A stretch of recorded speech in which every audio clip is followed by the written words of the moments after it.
3월 24일 새벽기도에 시작하도록 하겠습니다. 어제 받았던 말씀 강단 정리하도록 하겠습니다. 말씀 망대 12번째 에스라에 나타난 그리스도라는 제목으로 말씀 받았습니다.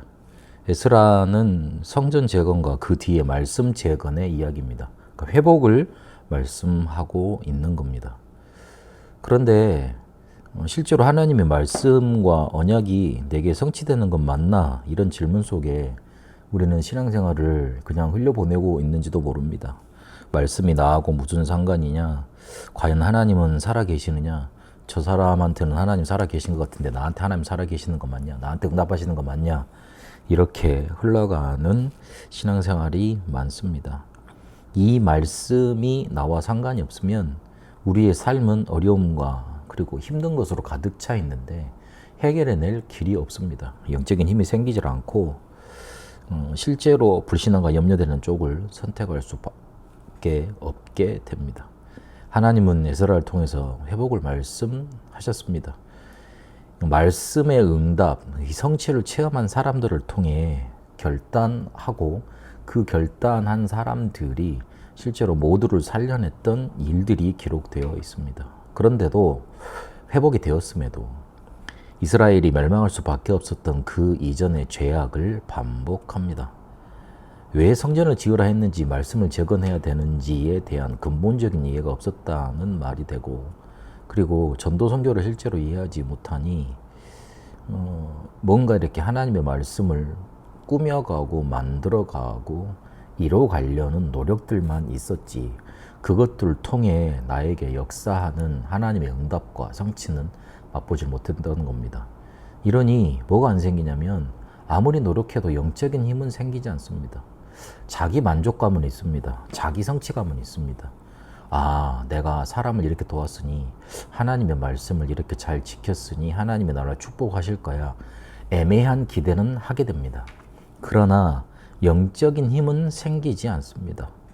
이러니 당연히 현실의 영향을 받게 돼 있고 불신앙과 염려되는 쪽으로 선택이 되집니다. 이러니 어려움과 힘듦으로 가득 찬 삶을 이겨낼 수가 없습니다.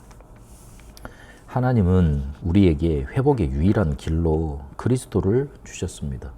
이것을 언약으로 붙잡은 자를 통해 모두를 회복하게 하시는 응답이 에스라서에 기록되어 있습니다. 고레스 왕부터 그리스도를 나타내고 있습니다. 이 고레스 왕은 칙령을 내려서 이스라엘을 재건하도록 만들었던 바사 페르시아 왕입니다. 이사야 44장 28절에 보니까 고레스를 목자라고, 내 목자라고 표현을 했고요. 그리고 45장 1절에는 그의 여호와의 기름 부음 받은 고레스라고 그렇게 표현합니다. 이 단어는, 호칭들은 예수님에게만, 그리스도에게만 한정해서 쓰이는 호칭들입니다. 그가 하나님이 이스라엘 백성을 구원하시는 구원자적인 도구로, 그리고 메시아 그리스도를 예표하는 인물로 사용되었다고 이렇게 말해주고 있는 겁니다. 이스라엘을 멸망시켰던 바벨론을 쳐서 무너뜨렸습니다. 마치 그리스도께서 마귀의 일을 멸하셨던 것처럼요. 그리고 포로되었던 이스라엘에게 은혜를 베풀어 해방시켰습니다. 마치 그리스도께서 죄 문제를 해결하신 것처럼요. 성전 회복을 명했습니다. 이 성전을 통해서 제사 드리고 하나님을 만날 수 있었습니다. 그리스도께서 마치 하나님 만나는 길을 여신 것처럼 그렇게 왕, 제사장, 선지자의 일을 한 메시아를 예표하는 인물로 나타납니다. 그리고 1차 기한의 리더가 바로 스룹바벨이었습니다. 1차 때 처음 돌아와야 되는 이스라엘 백성을 데리고 가나안 땅, 그리스도가 오셔야 될 땅으로 온 겁니다. 인도자 대신 그리스도를 말합니다. 죄로 인해서 하나님께로 갈 수 없는 우리 인간을 이끌어서 하나님께로 가게 해서 하나님과 함께하고 하나님과 만나는 구원의 축복을 누리도록 만드는 그리스도를 나타내고 있는 겁니다. 그래서 그가 한 일이 성전을 재건하는 일이었습니다. 구약 시대에는 성전을 통해서, 거기에 드리는 제사를 통해서 하나님을 만났지 않습니까? 그래서 스룹바벨은 우리가 죄 속에 빠져 있기 때문에 하나님 만날 수 없는데, 사단에게 잡혀서 하나님 만날 수 없는데, 하나님께로 인도하는 인도자 되시는 그리스도를 나타내고 있습니다. 그리고 2차 포로 기한 때에 나타났던 인물이 에스라입니다. 이 에스라는 말씀을 재건했습니다. 바로 말씀이신 그리스도를 우리에게 나타내고 계시는 겁니다. 에스라는 아론의 16대손이었고 대제사장 힐기야의 후손이었습니다. 그러니까 대제사장 가문인 거죠. 모세의 율법에 능한 서기관이었고 학사였고 또한 제사장이었던 겁니다.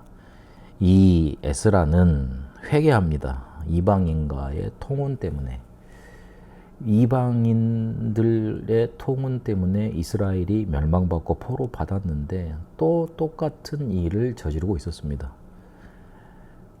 이것이 말씀을 제대로 전달하지 못한 결과로 그렇게 될 수밖에 없는 거구나. 이들에게 말씀이 살아서 역사하면 이런 일을 선택하지 않을 것인데 말씀을 제대로 전하지 못한 내 탓이구나, 나의 잘못이구나 깨닫고 말씀 회복에 생을 들였던 겁니다. 말씀 회복을 했고 성전 재건도 했지만 죄악을 깨끗이 해결할 수 없었고, 그리고 이방인과의 통혼도 깨트리고 다시 돌려보내야 되지만 그렇게 하질 못했습니다. 해방되었지만 사단의 망대 속에 갇혀있는 것처럼 살아갈 수밖에 없습니다.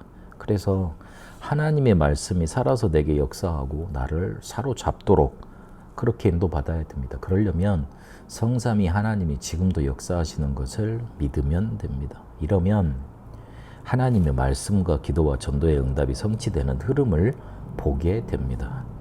그제서야 서밋의 자리로 가서 성령 충만 받게 되고, 그리고 목표를 전도 선교에 두게 되면 3세팅 되어지게 되고, 그리고 과정 속에 인도받으면서 응답받게 되는 겁니다. 그리스도께서 우리를 회복시키셨습니다. 그 그리스도께서 우리에게 역사하시는 말씀, 그 역사에 붙잡히는 응답이 한 주간 있게 되시길 바랍니다. 에스라서를 통해 또한 그리스도를 우리에게 나타내 주시니 감사합니다. 말씀의 역사와 말씀에 사로잡혀 하나님이 이끌어 가시는 서밋의 자리에 있게 하옵소서. 말씀이 성취되고 언약이 내 끝에는 응답 누리게 하옵소서. 살아계신 우리 주 예수 그리스도 이름으로 기도합니다. 아멘. 개인 기도로 인도받도록 하겠습니다.